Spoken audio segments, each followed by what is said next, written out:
Hello everyone, আজকের এই ভিডিওতে আমরা দেখব এসএসসি এমটিএস 2023-এর যে পরীক্ষাটা হয়েছিল তার অঙ্কের যে সলিউশনের সিরিজ চলছিল তার শিফট নাম্বার 8 আজকে আমরা দেখব। শিফট নাম্বার 1 থেকে শিফট নাম্বার 7 আমরা আপলোড করেছি, আজকে দেখব শিফট নাম্বার 8। তো প্রথম কোশ্চেন দিয়ে আসছে আমাদের লসাগু গসাগু চ্যাপ্টার থেকে, যেখানে বলেছে তিনটি সংখ্যার এইচসিএফ বা গসাগু দেওয়া আছে আমাদেরকে 57। যদি সেই সংখ্যাগুলি 4:5:6 অনুপাতে থাকে তাহলে সংখ্যাগুলির সন্ধান করুন, অর্থাৎ আমাদের সংখ্যাগুলি বার করতে বলেছে। তো এখানে অনুপাত থেকে যে আমরা সংখ্যাগুলি যদি কনসিডার করি, একটা হচ্ছে 4x, একটা 5x এবং একটা যদি 6x ধরি, তাহলে এখানে আমাদের এইচসিএফ মানে হচ্ছে হাইয়েস্ট কমন ফ্যাক্টর, যেটার ভ্যালু আমাদেরকে দেওয়া আছে 57। তাহলে এখানে আমরা x লিখতে পারি 57, কেননা এই তিনটি সংখ্যার মধ্যে সবথেকে হাইয়েস্ট কমন ফ্যাক্টর হচ্ছে x। তাহলে x এর ভ্যালুটা যদি আমরা সেই সংখ্যাগুলোর সাথে মাল্টিপ্লাই করে দিই তাহলে আমরা সংখ্যাগুলি পেয়ে যাব। তাহলে 4 এর সাথে যদি x মাল্টিপ্লাই করি তাহলে x এর ভ্যালু হচ্ছে 58। তাহলে 4 মাল্টিপ্লাইড বাই 57, এইটা মাল্টিপ্লাই করলে কত হবে? 4 7 28 8, হাতে থেকে 2, 4 5 20 আর 2 হচ্ছে 22। তাহলে প্রথম সংখ্যা হলো আমাদের 228। এবার অপশান দেখলে আমরা বুঝতে পারবো যে প্রথম সংখ্যা 228 এমন একটা অপশানে আছে যেখানে আমাদের অপশান নাম্বার বি হয়ে যাবে অঙ্কটার সঠিক উত্তর। আর এখানে 5 মাল্টিপ্লাইড বাই 57 যদি করি তাহলে এইটা হয়ে যাবে আমাদের 285, এবং 6 মাল্টিপ্লাইড বাই 57 যদি করি তাহলে এইটা হয়ে যাবে আমাদের 342। তাহলে অপশান নাম্বার 2 হয়ে যাবে এখানে সঠিক উত্তর। কোশ্চেন নাম্বার 2 দিয়েছে আমাদের সিম্পলিফিকেশন থেকে, একটা ইকুয়েশন দেওয়া আছে সেটাকে আমাদের সিম্পলিফাই করতে হবে। তো এখানে বদমাসের নিয়ম অনুযায়ী আমরা প্রথমে ফার্স্ট ব্র্যাকেট এবং ফার্স্ট ব্র্যাকেটের ভেতরে দেখো ডিভিশন আছে, সেই ডিভিশনের কাজটা প্রথমে করব। তাহলে প্রথমে ফার্স্ট ব্র্যাকেটের কাজটা যদি করি তাহলে এই পোর্শনটা কাজ করলে আমরা কী হবে দেখো, এখানে পাবো আমরা 2 + 2 ডিভাইডেড বাই 3। তাহলে এটা যদি আমরা লসাগু করি তাহলে 3 2 6 আর 2 হচ্ছে 8, তার মানে এটা পাবো আমরা 8/3। তারপরে সেকেন্ড ব্র্যাকেটের কাজটা যদি তো করি তাহলে সেকেন্ড ব্র্যাকেটে ছিল 2 + 2 ডিভাইডেড বাই 8 ডিভাইডেড বাই 3, এইটা আমরা ফার্স্ট ব্র্যাকেটে পেয়েছিলাম। তাহলে এটা যদি করি তাহলে 2 + 2, এইটা ডিভিশনকে মাল্টিপ্লাই করলে 3 ডিভাইডেড বাই 8 হবে। তাহলে এইটা যদি 8কে কাটি তাহলে এইটা পাবো 4। তাহলে 2 + 3/4, এইটা যদি আমরা করি তাহলে 4 2 8 আর 3 হচ্ছে 11/4। এইটা পেলাম আমরা পুরো সেকেন্ড ব্র্যাকেটটার মান। তাহলে সেকেন্ড ব্র্যাকেটটার মান যেটা পেলাম সেটাকে আমরা তার আগের পার্টটার সাথে যদি ক্যালকুলেশন করার চেষ্টা করি তাহলে কত পাবো দেখো, সেকেন্ড ব্র্যাকেটের যে ভ্যালু সেটা পেলাম আমরা 11/4। এবার সেই 11/4টার সাথে পুরোটা ক্যালকুলেশন করব। তাহলে এখানে আমরা ছিল 2 ভাগ, থার্ড ব্র্যাকেটের ভেতরে আছে 2 + 2, আর এখানে ভাগ ছিল 11/4, তাহলে 2 ডিভাইডেড বাই 11/4। তাহলে এটা হচ্ছে আমাদের এখন পর্যন্ত এলো। তাহলে এটাকে যদি আমরা উল্টে দিই, এই ডিভিশনটাকে যদি আমরা মাল্টিপ্লাই আকারে লিখতে চাই তাহলে কী হবে, 2 মাল্টিপ্লাইড বাই 4/11 এরকম পাবো। তাহলে এইটাকে যদি আমরা ক্যালকুলেশন করি তাহলে কী পাবো দেখো, ব্র্যাকেটের ভেতরে যেই পোর্শনটা আছে সেই পোর্শনটা যদি আমরা লসাগু করি তাহলে নিচে 11 হবে লসাগু, আর উপরে কত হবে 22 + 8, তার মানে এইটা আমরা লিখতে পারি কত, 30/11। আর তার আগে ছিল 2 ডিভাইডেড বাই এইটা হবে। তাহলে এইটা যদি আমরা ক্যালকুলেশন করার চেষ্টা করি তাহলে 2 ডিভাইডেড বাই 30/11, তার মানে এটাকে আমরা লিখতে পারি 2 মাল্টিপ্লাইড বাই 11/30। তাহলে এইটাকে যদি 2 দিয়ে কাটি তাহলে এখানে পাবো 15, অর্থাৎ 11/15। এইটা হয়ে যাবে আমাদের উত্তর, যেটা অপশন নাম্বার বিতে দেওয়া আছে। কোশ্চেন নাম্বার 3, একটি স্কুলের ছাত্র সংখ্যা যদি প্রতি বিকল্প বছরে অর্থাৎ অল্টারনেটিভ ইয়ারে 20% করে বৃদ্ধি পায় এবং হ্রাস পায়, অর্থাৎ এক বছরে যদি 20% বৃদ্ধি পায় তাহলে তার বছরে 20% হ্রাস পাবে, তাই বলেছে।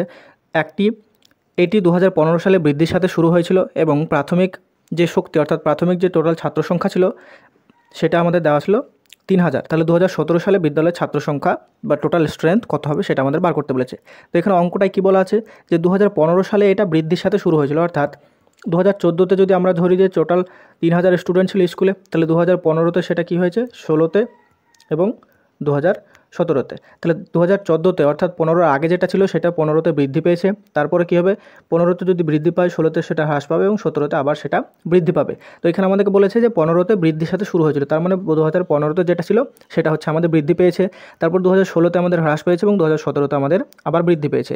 এইরকমভাবে যে 3টে ইয়ার অর্থাৎ 15, 16 এবং 17, এই 14টা আমরা ধরবো না, কেননা 14টা আমরা শুধুমাত্র ধরবো যে এই 14 সালে আমাদের স্টুডেন্ট টোটাল ছিল 3000 জন।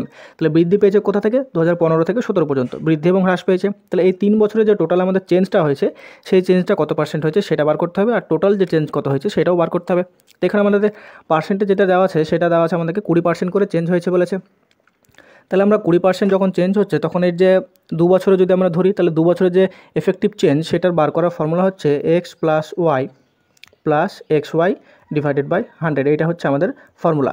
এবার এখানে যদি আমরা ভ্যালুটা বসাই, প্রথম বছর বলেছে বৃদ্ধি হয়েছে 2015 সালে, তাহলে বৃদ্ধি মানে যদি আমরা প্লাস ধরি, তারপরে বছর হ্রাস হয়েছে তার মানে সেটাকে যদি মাইনাস ধরি, অর্থাৎ এক্সের জায়গায় +20, ওয়াইয়ের জায়গায় -20, আর মাইনাসে প্লাস হবে মাইনাস, উপরে হবে 20 মাল্টিপ্লাইড বাই 20 আর নিচে হবে 100 -20 +20 কাটলো, আর উপরে দুটো শূন্য নিচে দুটো শূন্য যদি কেটে যায় তাহলে এখানে আমরা কত পাবো? এটা পাবো -4%।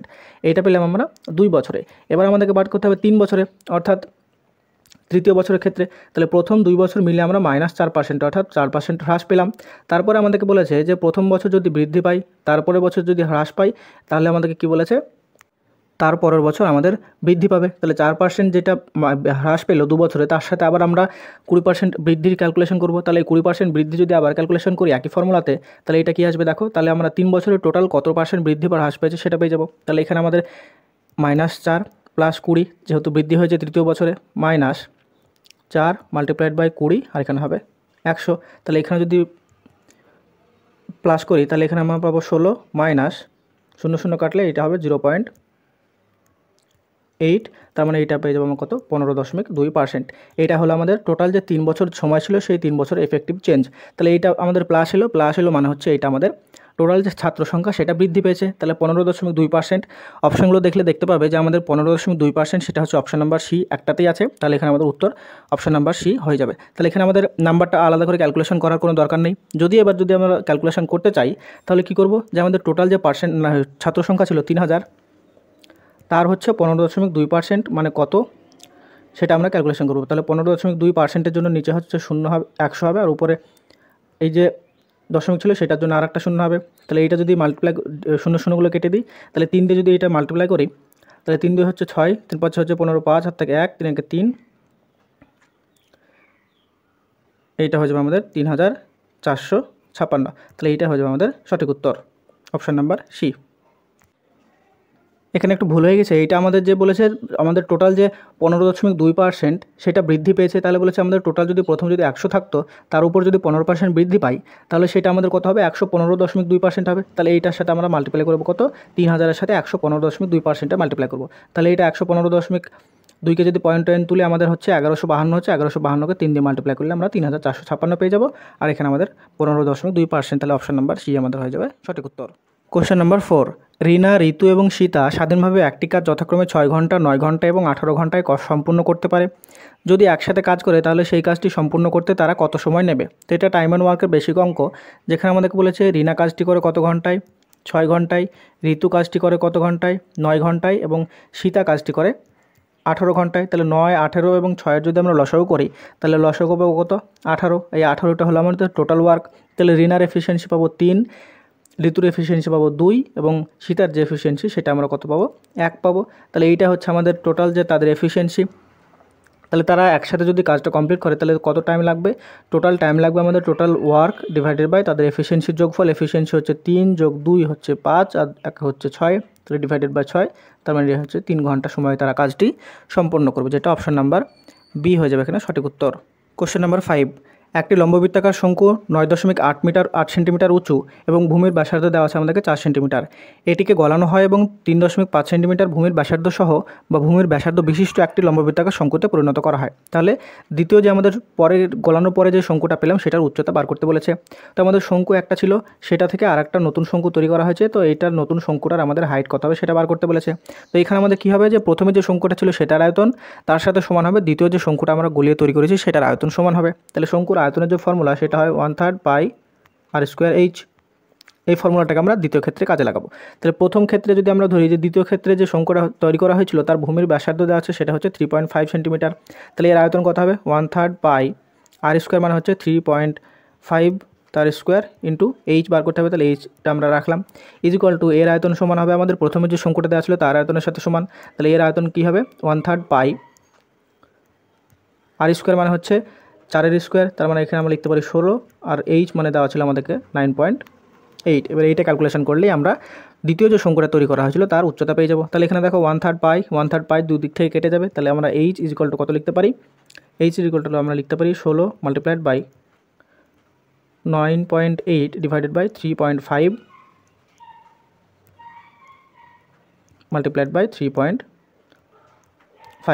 এবার যদি কাটাকাটি করি তাহলে দেখো এখানকার দশমিক উঠে গেলে এখানকার দশমিকের জন্য উপরে একটা এক্সট্রা 10। তাহলে এইটা আমাদের এবার ক্যালকুলেশন করলে উত্তরটা পেয়ে যাব। তাহলে এখানে দেখো 5 দিয়ে যদি এইটা কাটি, 7 দিয়ে যদি কাটি তাহলে এইটা আমরা পাবো 5, 7 দিয়ে 14 কাটলে এটা পাবো 98, 14 পাবো। তাহলে 5 দিয়ে যদি 10কে কাটে তাহলে এখানে পাই 2, আবার দেখো 7 দিয়ে 14 কাটলে 2 আর 7 দিয়ে যদি আমরা 35 কাটি তাহলে এখানে পাই 5।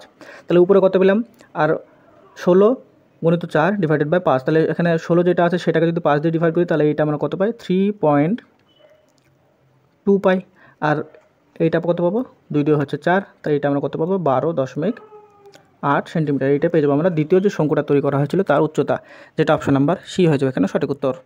কোশ্চেন নাম্বার 6, 3 সদস্যের যেখানে আছে বাবা, মা এবং ছেলে, পরিবারের গড় বয়স ছিল 44 বছর, ছেলের বিয়ের পরে পরিবারের গড় বয়স হচ্ছে 39 বছর হয়ে যায়, তাহলে পুত্রবধূর বয়স কত? তো এখানে ছেলের বিয়ে দেওয়ার পরে বাড়িতে একজন নতুন পুত্রবধূ এসছে, তার জন্য আমাদের পরিবারের যে মেম্বার সেটা 3 থেকে 4 হয়েছে, তার জন্য গড় বছর 44 থেকে 39 হয়েছে। তাহলে এখানে আমাদের পুত্রবধূর বয়স কত হবে সেটা বার করতে হবে।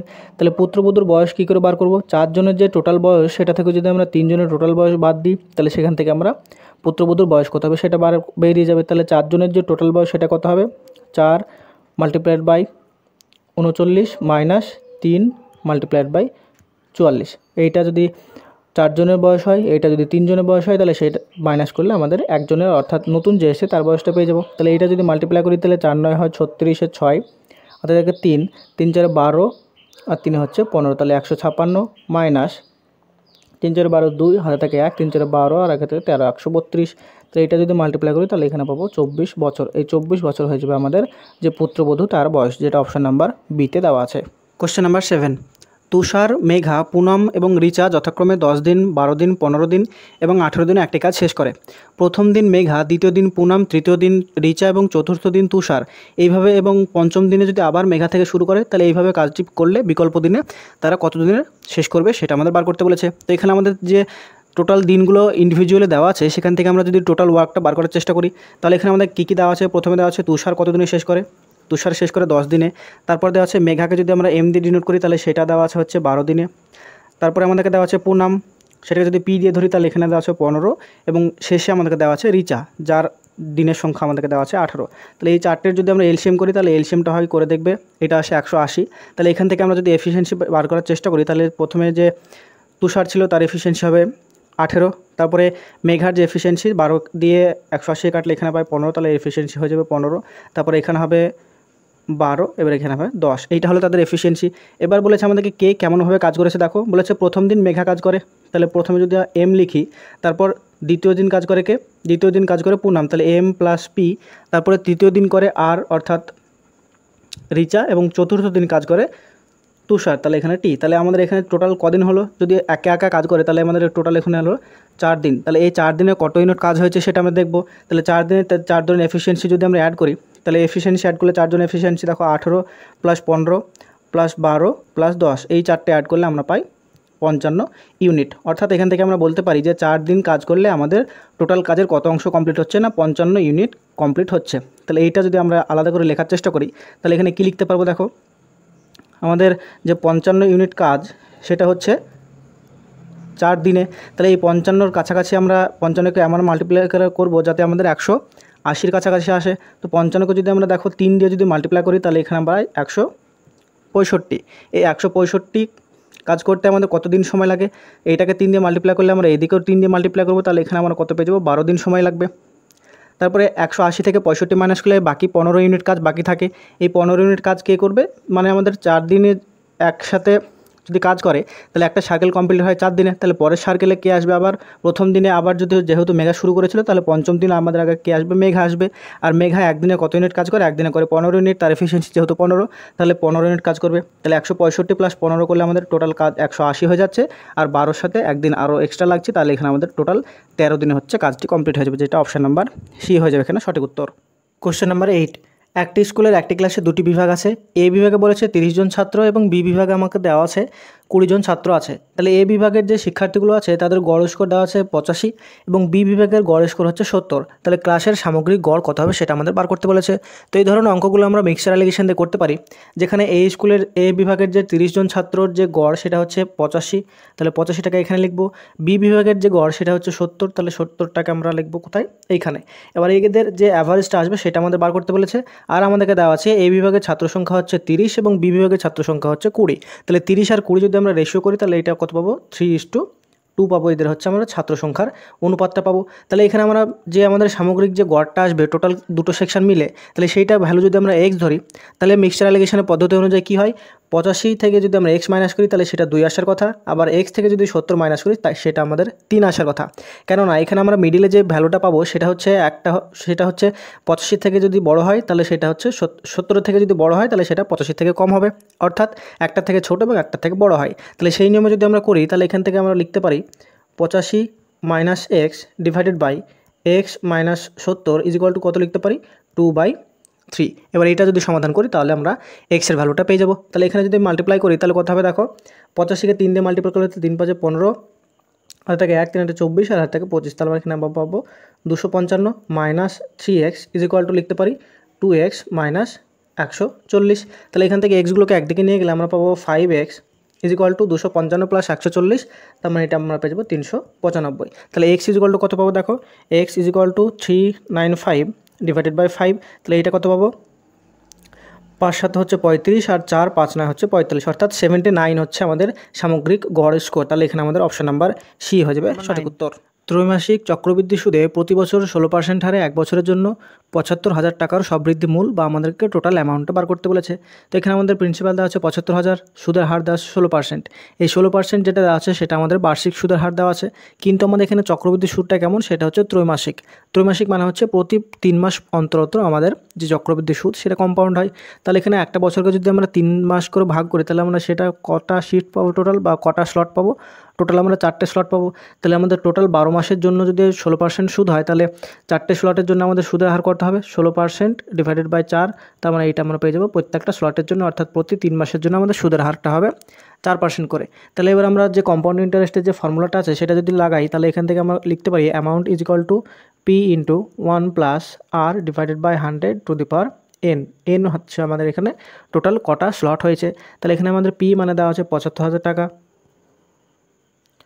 মাল্টিপ্লাইড বাই 1 প্লাস আর মানে আমরা পেলাম কত, সুদ হচ্ছে 4% divided by 100 to the power N মানে হচ্ছে আমাদের টোটাল 4টে স্লট। তাহলে এখানে 4 দিয়ে যদি 100 কাটি তাহলে এখানে পাই 25।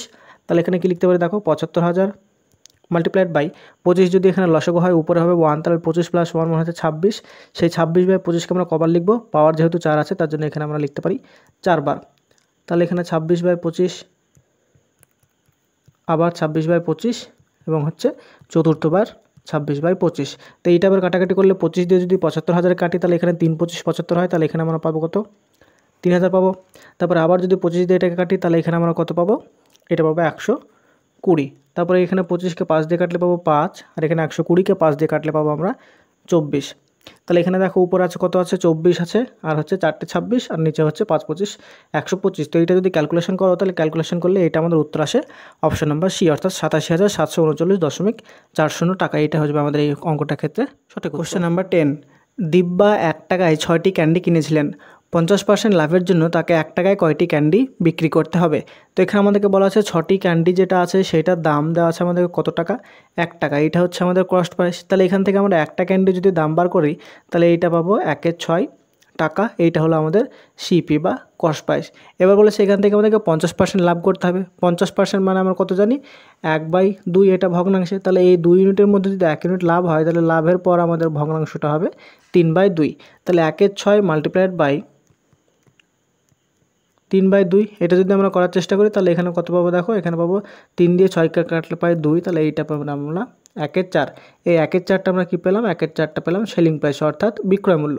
তাহলে এখান থেকে আমরা বলতে পারি যে আমাদের 1 টাকায় হচ্ছে একটা যে ক্যান্ডি, সেই একটা ক্যান্ডির ক্রয় মূল্য আমাদের ছিল 1 এর 6 টাকা এবং বিক্রয় মূল্য ছিল 1 এর 4 টাকা। তাহলে একটা ক্যান্ডির বিক্রয় মূল্য যদি 1 এর 4 টাকা হয় তাহলে আমাদের টোটাল 1 টাকায় কটা ক্যান্ডি পাওয়া যাবে, 1 টাকায় পাওয়া যাবে আমাদের 4টে ক্যান্ডি। এই 4টে এদিকে মাল্টিপ্লাই হয়ে যাবে, তাহলে এখানে আমাদের 1 টাকায় তাকে 4টে ক্যান্ডি হিসেবে বিক্রি করতে হবে, যেটা আমাদের অপশন নাম্বার ডিতে দেওয়া আছে। কোশ্চেন নাম্বার 11, মোট যাত্রা আমাদেরকে দেওয়া আছে 800 কিলোমিটার। একটি গাড়ি যাত্রার প্রথম 320 কিলোমিটার ভ্রমণ করে 64 কিলোমিটার পার ঘন্টা বেগে। পরবর্তী 480 কিলোমিটারের গতি কত হওয়া উচিত যাতে আমাদের টোটাল যে গতি সেই গড় গতিটা হয় আমাদের 80 কিলোমিটার পার ঘন্টা। তো এখানে আমাদের যেটা দ্বিতীয় ক্ষেত্রে দেওয়া আছে, অর্থাৎ 480 কিলোমিটারের গতিটাকে যদি আমরা x কিলোমিটার পার ঘন্টা ধরি তাহলে এখান থেকে আমরা যে গড় গতি সেটার ফর্মুলা জানি, অর্থাৎ অ্যাভারেজ স্পিডের ফর্মুলা হয় আমাদের total distance divided by total time. এইটা হচ্ছে আমাদের অ্যাভারেজ যে স্পিড সেটার ফর্মুলা। তাহলে এখান থেকে প্রথম এবং দ্বিতীয় ক্ষেত্র থেকে যদি আমরা টোটাল টাইমটা বার করতে পারি, তাহলে সেই টাইমটা দিয়ে আমরা টোটাল ডিস্টেন্স যেটা 800 কিলোমিটার দেওয়া আছে সেটাকে ডিভাইড করে সেটাকে আমরা 80 সাথে ইকুয়াল করব। তাহলে এখানে দেখো প্রথম ক্ষেত্রে আমাদের গেছিলো 320 কিলোমিটার, 320 ডিভাইডেড বাই স্পিড ছিল সেটা ছিল 64। তাহলে এটা হলো প্রথম ক্ষেত্রে টাইম। দ্বিতীয় ক্ষেত্রে টাইম কত হবে? স্পিড ছিল 480, দূরত্ব ছিল 480 আর ডিভাইডেড বাই তার স্পিড আমরা ধরেছি x কিলোমিটার। তাহলে এইটা হলো আমাদের টোটাল টাইম। তাহলে এখানে 64 দিয়ে যদি 320কে কাটি তাহলে এটা আমরা পাই কত? এটা পাই 5। তাহলে এখান থেকে আমরা লিখতে পারি 5 যোগ 480 বাই x, এইটা হলো আমাদের টোটাল টাইম। আর টোটাল ডিস্টেন্স আছে 800 কিলোমিটার, তাহলে 800 divided by 5 plus 480 divided by x, এইটা ইজ ইকুয়াল টু আমাদের হচ্ছে অ্যাভারেজ স্পিড যেটা দেওয়া আছে 80। এই ভ্যালুটা আমাদেরকে এবার ক্যালকুলেশন করলে x এর মান বার করলে আমরা অ্যাভারেজ স্পিড কত ছিল সেকেন্ড ক্ষেত্রে সেটা আমরা পেয়ে যাবো। তাহলে উপরে 800কে 80 দিয়ে কাটলে এখানে আমরা পাবো 10। তাহলে এখান থেকে লিখতে পারি 5 যোগ 480 divided by x is equal to 10। তাহলে এখান থেকে আমরা লিখতে পারি 480 divided by x is equal to 5টা ওদিকে গেলে মাইনাস হবে, তাহলে এখানে পাবো 5। তাহলে এখান থেকে আমরা লিখতে পারি x is equal two 480 divided 5 is equal two 5 9 হয় 45 আর 5 6 30 অর্থাৎ 96 কিলোমিটার পার আওয়ার। এইটা ছিল আমাদের সেকেন্ড ক্ষেত্রে অর্থাৎ 480 কিলোমিটার দূরত্বের ক্ষেত্রে গতিবেগ, যেটা আমাদের অপশন নাম্বার বি হয়ে যাবে এখানে সঠিক উত্তর। কোশ্চেন নাম্বার 12, নিকিতা দুটি বিনিয়োগ করেছে। একটি বিনিয়োগে সে 10% উপার্জন করেন এবং দ্বিতীয় বিনিয়োগে সে 20% হারান, মানে 20% লস করে। তাহলে বলেছে তার বিনিয়োগের অনুপাত যদি 2:3 হয়, অর্থাৎ প্রথম ক্ষেত্রে যদি 2 অনুপাত এবং দ্বিতীয় ক্ষেত্রে যদি 3 অনুপাতে বিনিয়োগ করেন, তাহলে সে টোটাল কত পার্সেন্ট লস বা লাভ করেছে সেটা আমাদেরকে বার করতে বলেছে। তো এখানে আমাদের 2:3 যে অনুপাতটা দেওয়া আছে সেটাকে যদি আমরা অনুপাতে কিছু একটা ধরি, যেমন আমরা 2 অনুপাতটাকে যদি 20 এবং 3 অনুপাতকে যদি আমরা 30 ধরি, তাহলে কোনো সমস্যা হবে না, কেননা 0 0 কেটে যাবে। তাহলে আমাদের অনুপাতটা 2:3 থাকছে। তারপরে কোশ্চেনে বলেছে যে প্রথম বিনিয়োগ অর্থাৎ যে 20টা আমরা ধরলাম সেটার উপরে 10% উপার্জন করেছে। এবার এখানে আমরা 10%-এর ভ্যালু আমরা কী লিখতে পারি? 10% মানে হচ্ছে 1/10, এই 10 ইউনিটের মধ্যে 1 ইউনিট উপার্জন মান হচ্ছে, এই ইউনিটের মান হচ্ছে 11/10। তাহলে 20 মাল্টিপ্লাইড বাই 11/10 যদি করি তাহলে 0 0 কাটলো, তাহলে এখানে আমাদের হচ্ছে 22 ইউনিট। এই 22 ইউনিট হচ্ছে 20 ইউনিট থেকে লাভ করে 10% লাভ করে 22 ইউনিট হয়েছে। তাহলে একই রকমভাবে আমরা বলতে পারি যে 30 ইউনিট যেটা ছিল সেটা থেকে আমাকে বলেছে যে 20% হারিয়েছেন। তাহলে 20%-এর ভগ্নাংশ কত হয়? 20% মানে আমরা জানি 1/5। তাহলে 5 ইউনিটের মধ্যে যদি 1 ইউনিট হারান তাহলে আমরা ভগ্নাংশটা লিখতে পারি 4/5। তাহলে 30 মাল্টিপ্লাইড বাই 4/5, এইটা কাটলে হয় 6, তাহলে 4 হচ্ছে 24। অর্থাৎ দ্বিতীয় ক্ষেত্রে 30 থেকে 20% হারিয়ে অর্থাৎ লস করে আমাদের ভগ্নাংশটা এখন দাঁড়িয়েছে 24-এ। তাহলে প্রথমে আমাদের যে 20 প্লাস 30 অর্থাৎ তার টোটাল বিনিয়োগ ছিল কত ইউনিট? 50 ইউনিট ছিল। এখন তার বিনিয়োগ অর্থাৎ একটাতে হারানো এবং একটাতে লাভ করার পরে 22 প্লাস 24 মানে এখানে আমরা পেয়েছি টোটাল 46 ইউনিট। অর্থাৎ তার বিনিয়োগ 50 ইউনিট থেকে 46 ইউনিট হয়েছে। এক্ষেত্রে আমরা পরিষ্কার বুঝতে পারছি যে তার লস হয়েছে। লসটা কত হয়েছে? 4 ইউনিট। এই 4 ইউনিটের পার্সেন্টেজটা কত সেটা আমাদেরকে বার করতে হবে। তাহলে টোটাল তার লস হয়েছে 4 ইউনিট। কত ইউনিটের মধ্যে? টোটাল 50 ইউনিটের মধ্যে। আর এটা পার্সেন্টেজ করার জন্য আমরা করবো 100 দিয়ে মাল্টিপ্লাই। তাহলে 50 দিয়ে 100 কাটলে পাবো 2 আর 4 2 মাল্টিপ্লাই করলে আমরা পাবো 8%। তাহলে এই 8% হচ্ছে তার ওভারঅল লস হয়েছে, যেটা অপশন নাম্বার ডি হয়ে যাবে এখানে সঠিক উত্তর। কোশ্চেন নাম্বার 13 আমাদেরকে সিম্পল ইন্টারেস্ট থেকে একদম পাতি অঙ্ক দিয়েছে, যেখানে বলেছে বার্ষিক 12% হারে 15 মাসে 6000 টাকার উপর কত সরল সুদ উপার্জন করবে সেটা বার করতে বলেছে। তো এখানে আমাদেরকে দেওয়া আছে টাইমটা দেওয়া আছে 15 মাস। তাহলে 15 মাসকে যদি আমরা বছর করতে চাই তাহলে সেটাকে 12 দিয়ে ভাগ করব। তাহলে এইটা আমরা 15/12 এটা পেলে মানব বছর। এবার বলেছে প্রতি বছর যদি 12% হারে সুদ হয় তাহলে 15/12 বছরে কত সুদ হবে? এইটা হবে মাল্টিপ্লাইড বাই 12। তার মানে এখানে যদি আমরা কাটাকাটি করি তাহলে এইটা পেয়ে যাবো আমরা 15% হচ্ছে আমাদের টোটাল সুদটা। তাহলে এই 6000 যে টাকাটা দেওয়া আছে সেটার 15% বার করলে আমরা টোটাল কত সুদ উপার্জন হয়েছে সেটা পেয়ে যাব। তাহলে এখানে আমরা 6000 মাল্টিপ্লাইড বাই 15% মানে 15 ডিভাইডেড বাই 100, দুটো শূন্য যদি কাটি তাহলে হচ্ছে 6 15 90 আর হচ্ছে একটা শূন্য। তাহলে এখানে আমাদের টোটাল 900 টাকা হচ্ছে সুদ হিসেবে পাওয়া যাবে, যেটা অপশন নাম্বার সি হয়ে যাবে সঠিক উত্তর। কোশ্চেন নাম্বার 14, এ এবং a/b স্কোয়ারের মধ্য সমানুপাতি কত হবে সেটা বার করতে বলেছে। তো আমাদের তিনটে নাম্বার যদি এমন দেওয়া থাকে যে a, b এবং c, যেখানে b হচ্ছে a এবং c এর মধ্য সমানুপাতি, তাহলে b এর ভ্যালুটা হয় √a × c, অর্থাৎ a এবং c এর গুণফলের যে বর্গমূল সেটা আমাদের মধ্য সমানুপাতের সাথে সমান হয়। তাহলে এখানে আমরা প্রথমটাকে যদি a এবং দ্বিতীয়টাকে যদি c ধরি তাহলে এখান থেকে আমরা মধ্য সমানুপাতির ভ্যালুটা কী বলতে পারি? তাহলে বলতে পারি a multiplied by a/b square, তার হচ্ছে তাদের গুণফলের হচ্ছে √। তাহলে এখান থেকে আমরা কি লিখতে পারি? দেখো উপরে আছে a স্কোয়ার আর নিচে আছে বি স্কোয়ার। তাহলে এ স্কোয়ার বাই বি স্কোয়ারে যদি রুটটা আমরা বর্গমূল করি তাহলে এখান থেকে রুট স্কোয়ারটা উঠে যায়, তাহলে এখানে আমরা ফাইনালে পাই এ বাই বি। এ বাই বিটাই হচ্ছে এই দুটোর মধ্য সমানুপাতে, যেটা অপশন নাম্বার ডি হয়ে যাবে। কোশ্চেন নাম্বার 15, 29,120 টাকা এ, বি এবং সি এর মধ্যে এমনভাবে ভাগ করা হয়েছে যাতে এ এর ভাগ বি এর 2.5 গুণ এবং বি এর ভাগ সি এর 1.5 গুণ হয়। তাহলে বি এর ভাগ কত হবে সেটা বার করতে বলেছে। তো এই ধরনের অঙ্কগুলোর ক্ষেত্রে আমরা প্রথমে এ, বি এবং সি এর যে অনুপাত সেটা বার করব, তারপরে আমরা বি এর যে ভাগটা সেটা বার করার চেষ্টা করব। তাহলে এ এবং বি এর যে অনুপাত সেটা এখান থেকে আমরা লিখতে পারি, বলেছে এ এর যে ভাগ সেটা হচ্ছে বি এর 2.5 গুণ, তার মানে এখানে আমরা লিখতে পারি a by b is equal to 5/2, তার মানে এটা হচ্ছে এরমভাবে ছিল। তাহলে a is equal to 5/2 into b, তাহলে এই বিটাকে আমরা এইদিকে লিখতে পারি, তাহলে a by b is equal to আমরা লিখতে পারি 5/2। একই রকমভাবে b by c is equal to আমরা কত লিখতে পারি, এটা হচ্ছে 1/5, তার মানে এটা আমরা লিখতে পারি 6/5। এবার দুটো যে ভগ্নাংশগুলো পেলাম সেখানে আমাদের দেখতে হবে কোনটা কমন আছে, বিটা কমন আছে। তাহলে বিকে যদি আমরা দুই দিকে সমান করতে চাই তাহলে প্রথম অনুপাতটাকের ক্ষেত্রে আমরা যদি 3 দিয়ে মাল্টিপ্লাই করি তাহলে উপরে কত পাবো, 3 × 5 = 15 আর নিচে পাবো হচ্ছে 6, আর এখানে হচ্ছে বি 6 আর সি আছে 5। তাহলে এখান থেকে আমরা বলতে পারি যে এ অনুপাত বি অনুপাত সি আমরা কত পাবো, এ এর ভ্যালু হচ্ছে 15, বি এর ভ্যালু হচ্ছে 6 এবং সি এর ভ্যালু হচ্ছে 5। তাহলে এ, বি এবং সি এর অনুপাতটা আমরা পেলাম 15, 6 এবং 5।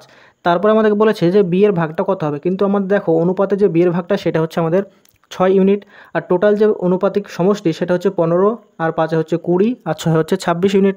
তাহলে 26 ইউনিটের মধ্যে বি পেয়েছে 6 ইউনিট, কিন্তু আমাদের টোটাল টাকা ছিল 29,120। তাহলে এটাকে মাল্টিপ্লাই করব 29,120 দিয়ে। এবার এটা কাটাকাটি করলে আমরা অ্যান্সারটা পেয়ে যাব। তাহলে এটা যদি 26 দিয়ে কাটাকাটি করি তাহলে এইটা আসে 1, তারপরে আসে 3 আর 1 মানে 31, আবার আমরা 1 দিয়ে দেবো, তার মানে এখানে থাকবে কত 5 থাকবে, আর 26 2 হচ্ছে 52, তাহলে এটা হচ্ছে 2 আর এখানে হচ্ছে এক্সট্রা 0। তাহলে এটাকে যদি 6 দিয়ে মাল্টিপ্লাই করি তাহলে কত হবে দেখো, এইটা আমাদের হয়ে যাবে 6,720 টাকা, যেটা আমাদের অপশন নাম্বার বি হয়ে যাবে সঠিক উত্তর। কোশ্চেন নাম্বার 16 আমাদেরকে দিয়েছে বার গ্রাফ থেকে, যেখানে বলেছে এখানে একটা ডাটা দেওয়া আছে bar graph showing the favourite colours of student, মানে হচ্ছে ব্লু কালার কতজন পছন্দ করে 45 জন, অরেঞ্জ কালার 20 জন, ম্যাজেন্টা কালার 75 জন, এরভাবে আমাদের টোটাল কতজন স্টুডেন্ট কোন কালারটা পছন্দ করে সেই একটা গ্রাফ দেওয়া আছে। তারপরে কোশ্চেনটা বলেছে the total number of students whose favourite colour are blue, magenta, red, yellow is what percentage of the total number of student in the class. আবার এখানে বলেছে যে ব্লু, ম্যাজেন্টা, রেড এবং ইয়েলো কালার যারা পছন্দ করে তাদের যে টোটাল নাম্বার সেই নাম্বারটা টোটাল নাম্বার অফ স্টুডেন্টের কত পার্সেন্ট, যেখানে আমাদের টোটাল স্টুডেন্ট বলা আছে 380। তাহলে প্রথমে আমরা ব্লু, ম্যাজেন্টা, রেড এবং ইয়েলোর যে টোটাল স্টুডেন্ট কতগুলো হচ্ছে সেগুলো বার করব। তাহলে আমাদেরকে ব্লু বলেছিল অর্থাৎ 45, তারপর বলেছিল ম্যাজেন্টা অর্থাৎ 75, তারপরে রেড অর্থাৎ 58 এবং ইয়েলো অর্থাৎ 97। তাহলে এই চারটে যদি আমরা যোগ করি তাহলে কত পাবো, 9, 7 আর 8 হচ্ছে 15, আর 5 হচ্ছে 20, আর 5 হচ্ছে 25, 5 হাতে থাকে কত 2। তারপরে দেখো 9 আর 5 হচ্ছে 14, আর 5 সাথে হচ্ছে 21, 14 সাথে হচ্ছে 21, আর 5 হচ্ছে কত 21 আর 4 হচ্ছে 25, আর 2 হচ্ছে 27, তার মানে এখানে আমরা পাবো 275। 275 স্টুডেন্ট এমন পেলাম যারা হচ্ছে ব্লু, ম্যাজেন্টা, রেড এবং ইয়েলো কালার পছন্দ করে।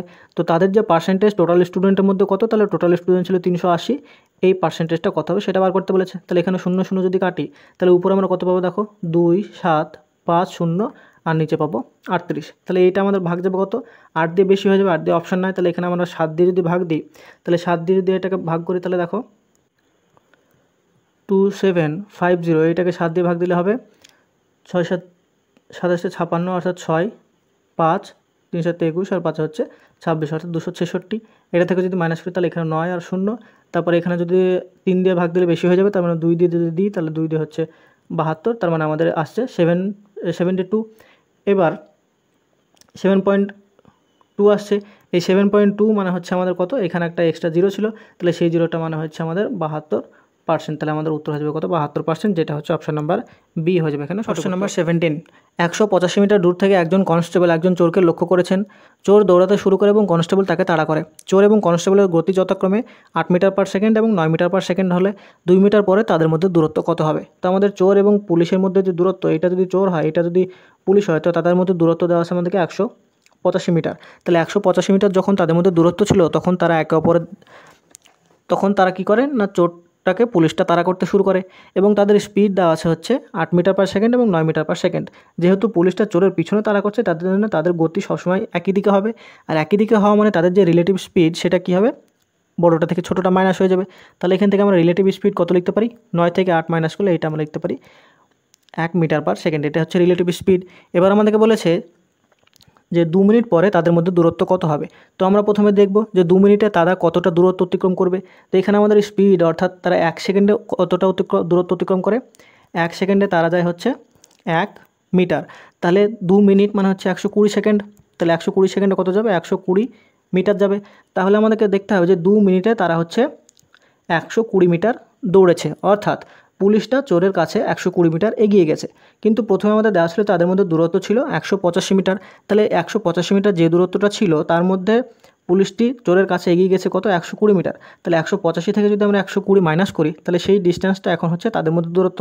তাহলে এটা হবে 185 মাইনাস 120, তার মানে এটা আমরা পেয়ে যাবো কত, 65 মিটার হচ্ছে তাদের মধ্যে 2 মিনিট পরে যে দূরত্বটা থাকবে, যেটা অপশান নাম্বার এ হয়ে যাবে এখানে সঠিক উত্তর। কোশ্চেন নাম্বার 18, 36 বর্গ একক ক্ষেত্রফল বিশিষ্ট একটি বর্গক্ষেত্রের বাহুর মধ্যবিন্দু ব্যবহার করে আরেকটি বর্গক্ষেত্র তৈরি করা হয়। তাহলে নতুন যে বর্গক্ষেত্রটি উৎপন্ন হবে তার ক্ষেত্রফল কত বর্গ একক সেটা আমাদেরকে বলেছে। তো এখানে আমাদেরকে প্রথমে কি বলেছে, একটা বর্গক্ষেত্র তার ক্ষেত্রফল দেওয়া আছে 36 স্কোয়ার ইউনিট। তাহলে একটা বর্গক্ষেত্রের বাহুর দৈর্ঘ্য যদি আমরা এ ধরি তার ক্ষেত্রফল কত হয়, এর স্কোয়ার ইজগলটা আমাদেরকে দেওয়া আছে 36। তাহলে এখান থেকে আমরা এ ইজগলটা লিখতে পারি √36, তার মানে হচ্ছে 6 ইউনিট হচ্ছে এটা হচ্ছে আমাদের যে বর্গক্ষেত্র দেওয়া ছিল তার হচ্ছে বাহুর দৈর্ঘ্য। তার বলেছে এরকম একটা ধরো বর্গক্ষেত্র দেওয়া ছিল, তার প্রত্যেকটা বাহুর মধ্যবিন্দুকে যোগ করলাম। তাহলে এই হচ্ছে প্রত্যেকটা বাহুর মধ্যবিন্দু যোগ করে আমাদের ভেতরে যে বর্গক্ষেত্রটা পেলাম সেটার ক্ষেত্রফল কত হবে। তো এখানে আমরা যদি লক্ষ্য করি যে ভেতরে যে ক্ষেত্রফলটা উৎপন্ন হলো তার বাহুর দৈর্ঘ্য কত হবে সেটা প্রথমে বার করতে হবে। তো এখানে একটা প্রথমে যে আমরা বর্গক্ষেত্রটা দেওয়া ছিল তার বাহুর দৈর্ঘ্য ছিল 6, তার উপরে 3 নিচে 3, যেহেতু বলেছে মধ্যবিন্দু তার মানে এইটা হচ্ছে 6কে 3 ভাগ করেছি, এদিকেও 3 ভাগ করব। তাহলে এখানে দেখো এইটা যেটা পাচ্ছি, এই যে ট্রায়াঙ্গেলটা পাচ্ছি সেটা হচ্ছে আমাদের একটা রাইট অ্যাঙ্গেল ট্রায়াঙ্গেল। তাহলে এই রাইট অ্যাঙ্গেল ট্রায়াঙ্গেল হচ্ছে বা সমকোণী ত্রিভুজ। তাহলে সমকোণী ত্রিভুজের এইটা হচ্ছে লম্ব আর এইটা হচ্ছে ভূমি 3 তাহলে অতিভুজ যেটা হচ্ছে সেইটা হচ্ছে আমাদের নতুন যে বর্গক্ষেত্রটা পাচ্ছি তার হচ্ছে বাহুর দৈর্ঘ্য। তাহলে ওখান থেকে আমরা অতিভুজটা কী পাবো, অর্থাৎ নতুন যে বর্গক্ষেত্রটা তার বাহুর দৈর্ঘ্য হবে √3 স্কোয়ার মানে হচ্ছে 9 আর 3 স্কোয়ার মানে হচ্ছে 9। তাহলে √ হচ্ছে 18 ইউনিট। এটা হচ্ছে আমাদের নতুন যে বর্গক্ষেত্রটা উৎপন্ন হবে তার হচ্ছে বাহুর দৈর্ঘ্য। তাহলে নতুন বর্গক্ষেত্রের ক্ষেত্রফল বার করতে বলেছে, ক্ষেত্রফল মানে হচ্ছে আমাদের কি বাহুর দৈর্ঘ্য তার স্কোয়ার। তাহলে এখান থেকে √18 তার স্কোয়ার, তার মানে এটা পেয়ে যাবো আমরা 18 স্কোয়ার ইউনিট বা 18 বর্গ একক হচ্ছে নতুন যে বর্গক্ষেত্রটি উৎপন্ন হয়েছে তার ক্ষেত্রফল, যেটা অপশান নাম্বার বি হয়ে যাবে এখানে সঠিক উত্তর। কোশ্চেন নাম্বার 19, একজন মানুষ সাইকেলে একটি জায়গায় যেতে 8 ঘন্টা 30 মিনিট সময় নেন এবং স্কুটারে ফিরে আসেন। যদি তিনি সাইকেল দ্বারা উভয় দূরত্ব যান, অর্থাৎ একবার যান এবং একবার আসেন, সেটা যদি দুইবারই সাইকেল দ্বারা হয় তাহলে তার সময় লাগে হচ্ছে 10 ঘন্টা দেওয়া আছে। তাহলে এই স্কুটারে ফিরে আসতে তার কত সময় লাগে। তো এখানে আমরা স্কুটারের গতিবেগ যদি আমরা ধরি যে সাইকেলের গতিবেগ হচ্ছে x কিলোমিটার পার ঘন্টা এবং স্কুটারের গতিবেগ যদি আমরা y কিলোমিটার পার ঘন্টা ধরি, তাহলে এখান থেকে আমরা কী সমীকরণ বলতে পারি, আর টোটাল ডিস্টেন্সটা আমরা ধরলাম হচ্ছে ক্যাপিটাল A। তাহলে প্রথমে যে ডিস্টেন্সটা গেল সেই ডিস্টেন্সটা প্রথমে কিসে গেছে,